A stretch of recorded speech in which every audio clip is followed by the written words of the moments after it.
4:08 is the time. A lot of you want to comment on national insurance. We might try and find room for you later in the show, because I want to turn to a government minister who's made himself available to answer a number of questions, and one of which, of course, could include this possible delay on NI. I speak of Conservative MP and Digital Economy Minister Chris Philp, who joins me, and I'm very grateful to you coming. But I think you understand my first question does have to be about this infamous or famous report.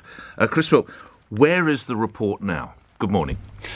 Good morning, Nick. You mean the Sue Gray report? Sue Gray report. My apologies. Yeah, I don't know, because it's her report. As far as I'm aware, when I spoke to Number 10 a short while ago, it had not been received, but it's entirely up to her when she delivers it, and obviously what's in it. So I'm afraid I can't answer the question. Okay. No, well, thank you for being honest. Why the delays? Well, again, you'd have to ask Sue Gray that, because the timing of the report is up to her. You will have seen, as I've seen, sort of press speculation that it's because she's discussing with lawyers and the police exactly what can and can't go in it. But the bottom line is, I don't know, because it's a report that she's compiling independently, and I have no visibility of what may or may not be in it, or what her thought process is. I fear it might be a hat-trick of questions that you have to answer with at least honesty. Do you know when it is going to be published, Minister? Well, no, I don't, because again, it's up to Sue Gray when she delivers her report. It's up to her, and it's independent. The government aren't involved in what she's doing, so it's up to her, and I therefore don't know. Well, I appreciate your candour. So let's move to an area where you can be more fulsome. What would it have to contain to allow you to support the Prime Minister in what would appear to be his attendance at a number of parties? We know the parties went on. We know he was in attendance, albeit briefly on occasions. What else do you have to know to offer support to Boris Johnson? Well, I do support Boris Johnson. I think he's done a fantastic job as Prime Minister delivering Brexit. Yeah, well, look, you're asking me to basically speculate about sort of what happens if X, what happens if Y. And to be honest, I'm not going to get into speculation about hypotheticals, what the report may or may not contain. Like everybody else, I'm just going to wait until it's published. I'll read it very carefully when it comes out, and I'm not going to speculate. And you can ask me again and again, and I'll give you the same answer. I'm not going to speculate about what the report may or may not contain and what that may or may not mean. Let's just wait until it comes out. Hopefully it will be soon, because I think all of us want to be able to draw a line under this. So I hope it does come out soon, although, as I said a minute ago, it's up to Sue Gray. But I'm not going to speculate about what may or may not be in it and what that may or may not mean. If there were a gauge to describe the current mood of the Conservative Party, with on one side being calm as a mill pond and the other being revolting, where would you say the dial would come down with your Conservative colleagues? Well, it's not really, I think, up to me to sort of report on. No, I'm asking for your sense of the mood. But I would say what I have noticed over the last week or so is that I think people are supportive generally of the Prime Minister, and in particular supportive of the government's work and track record.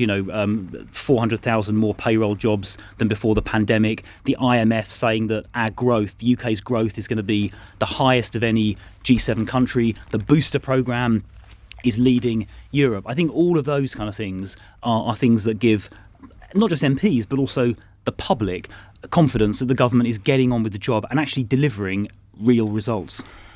Okay, but if we were to turn to the increase in national insurance, which is again causing concern, I understand, among some of your Conservative colleagues and certainly among the Labour Party, do you sense that the increase could be delayed, Minister? No, the plan is to proceed as intended. It was approved by the Cabinet. It was approved by Parliament. This national insurance change increase, 1.25%, puts £36 billion over 3 years into the NHS and social care. Successive governments of both colours have failed to sort out social care over many years. This does that. We all, I think, acknowledge the NHS needs extra money to recover from the pandemic. This delivers that funding increase. So it is the right thing to do. It's worth making clear that the 6.5 million people on lowest incomes will not pay a single penny extra, and half of the burden will fall on people in the top 14% of income. So it is a progressive and fair way of doing it. And when I was on TV earlier this week with the Labour Shadow Health Secretary, Jonathan Ashworth, and he was asked, they voted against this extra money, by the way. The Labour Party voted against putting extra money into the NHS. And the interviewer asked Jonathan Ashworth, so how would you fund this? And he gave some sort of vague answer, and she said, "Well, what does that add up to?" And he couldn't tell. He couldn't answer the question. The Labour Party do not have a costly plan to fund the NHS. Okay, Mr. Ashworth isn't here to defend that, but you made your point. I'm grateful to you on that. A couple of other things. You mentioned getting the economy back on track, getting the country back to work. What is the percentage of staff working in your department that are back behind their respective desks, Minister?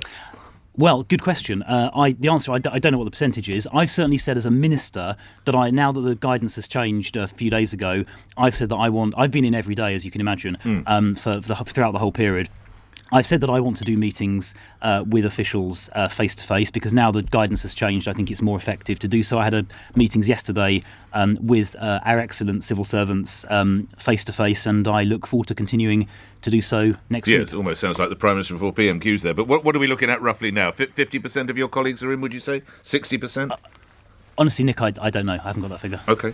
Lastly, let's talk about one of your senior colleagues, indeed, if I may put it crudely, perhaps your boss, Nadine Dorries, who you may be aware has faced some criticism for suggesting that previous Prime Ministers Tony Blair and Gordon Brown had it easier than the current incumbent because they won the country before rolling news was invented. That's a bit embarrassing for the Culture Secretary, isn't it?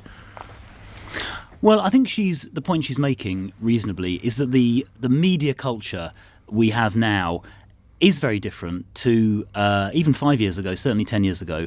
I mean, social media now is just totally different to the way it was previously. I mean, I first ran for Parliament. I first ran for public office for the local council in 2006, and I first ran for Parliament in 2010, losing narrowly to Glenda Jackson, a defeat I won't forget. And the whole sort of environment today, I'm sure is very, very different. Oscar losers have said the same as Philp Dugard. She was a double Oscar-winning actress, that's right. And then the whole environment today is just very, very different to 10 years ago when I first ran.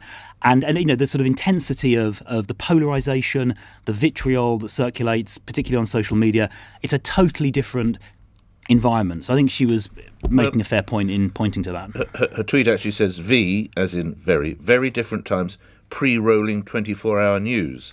I won't need to remind you that Sky News, and I was actually there because I was one of the launch team, launched in 1989. Surely Nadine Dorries should know that. Yeah, well, as I said, I think the point she's making is about just the general environment, which rolling news is part of, and even the tone of rolling news has changed over time. Oh, has it? But the sort of the environment we live in now is kind of very, very different. Do tell me how the tone of a business I've been in for 3 decades has changed. I'll be intrigued. Well, I was talking. I mean, the general tone of public discourse. Particularly on social media, but it sort of goes wider than that as well. I think is much more, and I'm interested to see what you think about this. It feels to me much more polarised and much more, the sort of temperature feels much higher than it was before, which I don't think actually helps kind of rational debate. And I think if we can return to a sort of public environment where disagreements get debated in a slightly calmer and less inflammatory way, probably is good for democracy, good for the public, and so on. So I think there is a quite a serious and quite important point in all of this. OK, I'm grateful for your time. Thank you. Conservative MP and Digital Economy Minister Chris Philp appearing here on LBC, where the time is 1 minute after 8, and news is with Simon Conway. On your radio, on Global Player, and Play LBC. Leading Britain's conversation. This is LBC. From Global's newsroom, a possible delay to